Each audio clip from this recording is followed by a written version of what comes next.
Bismillah, alhamdulillah, wassalatu wassalamu ala rasulillah. Assalamu alaikum, everyone. I hope all is alright. And welcome to my channel where I'm trying to simplify the recitation of the Noble Quran and trying to give you an easy access to reciting the words of Allah, inshallah. I hope it's going to be beneficial and enjoyable for everyone.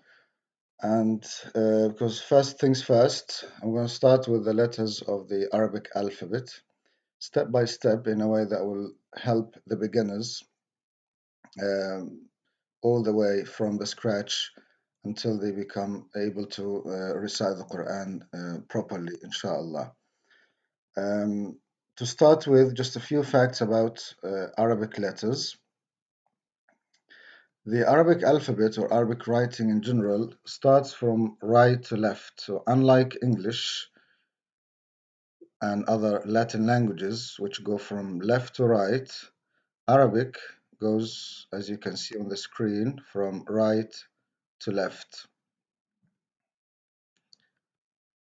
Um, Another important fact is that uh, sometimes there's difference between the name of the letter and the way we sound it out in a word. And I think this is not special to Arabic because even in English, for example, we have some letters with that nature. Like letter C, it's not always with the sound S as in ice. Sometimes, or actually most of the time, it's got the K sound as in cat, cotton, climb. Sometimes it's cha in another combination with H like chair and champion and so on. So this is there in Arabic as well. There are some letters in Arabic that we learn the name of the letter as something, but then in the middle of the word, when we say the letter, it may sound differently. For example, letter Hamza, which sounds like a, e, or o, ironically has no ha sound in it. So even though it starts with ha in terms of its name, Hamza, but there is no ha sound in it. It's a instead. So let's keep this in mind while we're learning the letters of the Arabic alphabet, inshallah. Just moving on to the next important fact about Arabic letters, which is the fact that they are mostly connected in a word. And this is something that really distinguishes Arabic from many other languages, because unlike English, for example, which whose letters are written separately, unless you connect it as sort of calligraphy, but if you type on a computer or something, you see the letters as you can see now on the computer, on the screen. They are separate, okay? For example, the word no, we have the letter spelled out like K, N, O, W separately from each other. But in Arabic, most of the letters have got to be connected with the letter after. So the same word in Arabic would be يعلم, يعلم. So the ya is connected with the ayn, which makes way for the lam, and the lam is also connected with the last letter of the word. So this is important to learn, inshallah. We'll also go over this in more detail with all the letters, but this is just a general idea about some important facts. Um, Also, one more important fact about Arabic letters is that the shape of the letter changes based on its position in the word.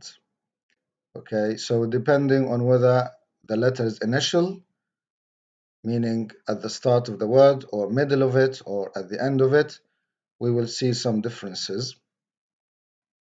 So we'll have to learn the letters as they appear at the start, middle, and end of the words. For example, the letter ha, just to take one example, will look like that at the start of the word, and we'll take that shape, this shape in the middle of it, and if it's final at the end of the word, then it will look like that. So this is also one important thing to keep in mind.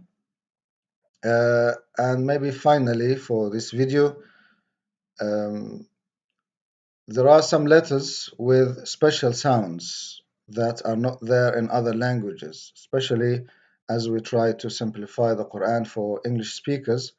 It's important to note that there are some sounds of Arabic letters that are not there in English. So we should be ready to activate new areas in our speech organs.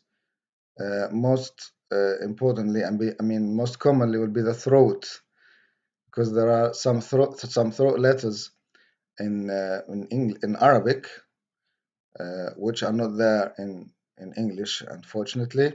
So this will take some effort to try and practice as much as we can in order to activate these areas that are not working in English and while we speak English. So in order for us to pronounce these throat letters correctly, we need to do a lot of practice, inshallah. And one more last thing is going to be about the number of the letters. And in Arabic, we have 28 letters, but sometimes they are taken to be 29 because sometimes I mean, some people consider the Hamza to be a separate letter uh, independently from the Alif. So in this case, we count them as 29. And this is probably the approach we will take, inshallah, because Hamza is very important and has to be learned separately. These are the Arabic letters. These are the 29 Arabic letters. As you can see, I've classified them into groups or sometimes pairs, depending on some similarities, because we have certain groups of letters, like for example, the ba, ta, tha group. They take the same shape with difference only in dotting, the number of dots and where the dot goes. Um, also, the jim, ha, kha, they have their own group as well. So we'll take these in detail one by one, inshallah, later, maybe in another video. But for now, let's just read the letters and, if possible, try to repeat after me. And you can repeat the video, obviously, as many times as you need, inshallah, in order to master them. So let's go together. Ready? Alif, Hamza, Ba, Ta, Tha, Jim, Ha, Kha, Dal, ذال راء زاي سين شين صاد ضاد طاء ظاء عين غين فاء قاف كاف لام ميم نون هاء واو ياء. Okay, so these are the 29 letters, and inshallah in the next video we'll take them by one or in groups or in pairs, depending on the similarities and dissimilarities.